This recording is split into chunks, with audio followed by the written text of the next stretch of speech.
Going to do a little more work to the Trans Am today. We got to finish off this trans install, see how that converter feels. We're not going to be driving it though, the snow is falling. So I'm going to put a new speedo gear in and some new seals. It started leaking out of the old speedo gear we put in there. It's fine for a little bit, but then that spring type seal cut into that gear. So I don't know what the deal with that is. And then we got a vacuum switch for the intake manifold. I'll toss that in there so it looks a little bit more original like. And then I think I'm only missing 2 more pieces to make my mock emissions, so it looks just like the factory early 1973 setup.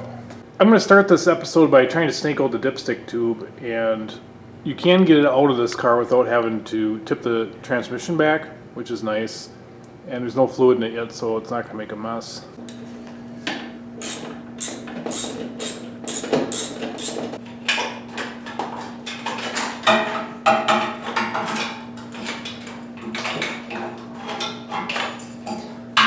This seal here was just getting a little too easy to push in and out of that transmission.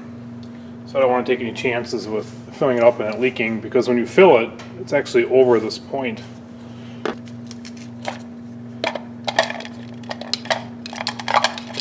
I think I almost prefer this type of seal a little bit better.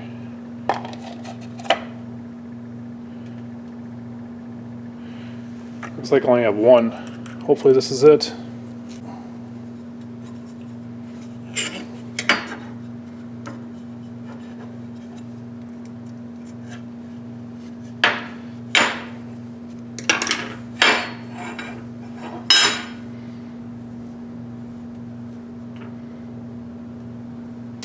It appears I don't have that exact size, unless this is it.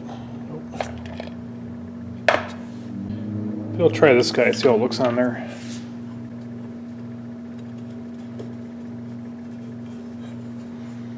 We'll see how that feels going in. Put a little jipe on there to aid in installation. Oh yeah, there's a nice snug fit. I'm onto the speedo gear. You can see there's plenty of room to access that in the car. And I had to get this done before I put fluid in it, because I believe the fluid goes up above that point also. So I'll take that out and we'll take a look at it. Here it is. And you can see a groove got cut in this gear, just like the last one. Here's a brand new gear from TCI with no groove in it.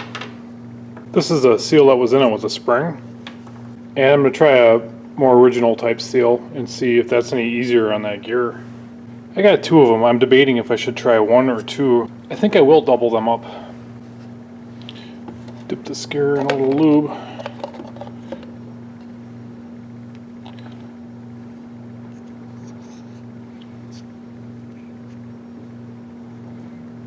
Before I reinstall, I think I'll dump a little trans lube right in the teeth too. It's kind of sloppy in there. Yeah, I know. It's like a cheap brass plug from Ace. I don't really like the way it fit in there.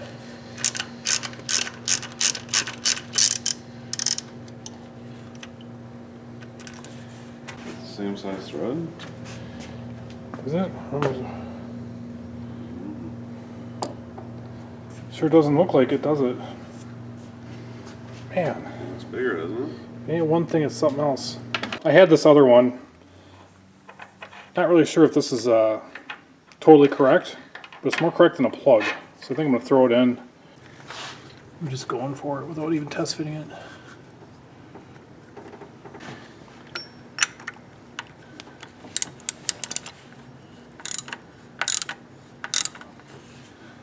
Sorry, blocking your view probably.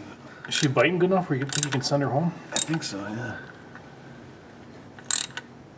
I mean, this is it right here, I think, you know? Yep. I wouldn't want to go any more than that. Right there. Yeah. Hopefully it's pointing the right way. I'm thinking the solenoid that's supposed to mount over here runs to that. Alright, we switched the position of these cars. I'm going to do a couple of things to this car that don't require a lift. And we're having some oil pressure issues with this car. We had the pump apart, and that wasn't it. So we're going to take the engine apart and see how it looks inside there. As I recall, the rod bearing clearances were a little big to begin with. Alright, we just did a compression test on it. We're trying to get a feel of what condition this engine's in. It's been a couple of years, I think, since I assembled this. All the numbers are within 5%, so it's not having a compression issue. We're ripping and running here. I estimate it will take us less than 2 hours to get this engine out. We're an hour and 15 minutes in. We're ready to put the chain on the engine. And I don't think this is going to be much of a video, but the workbench always ends up looking something like this. We'll keep cracking and then we'll take a look at it once it's out.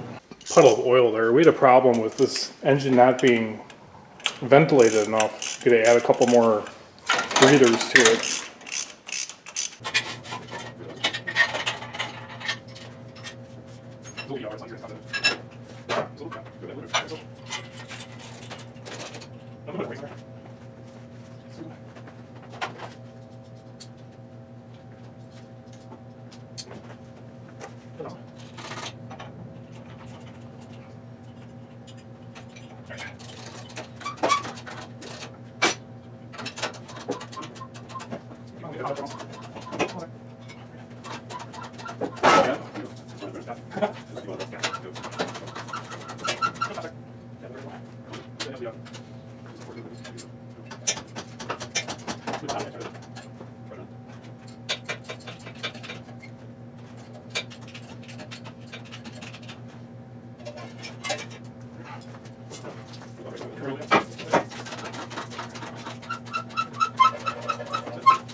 We had painted this plate to see if those flex plate bolts are rubbing on it, and they're not, so that's a good sign.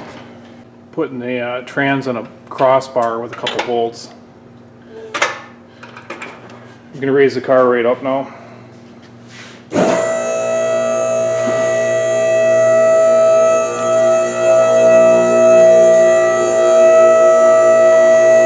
Alright, here she is, an hour and 45 minutes later.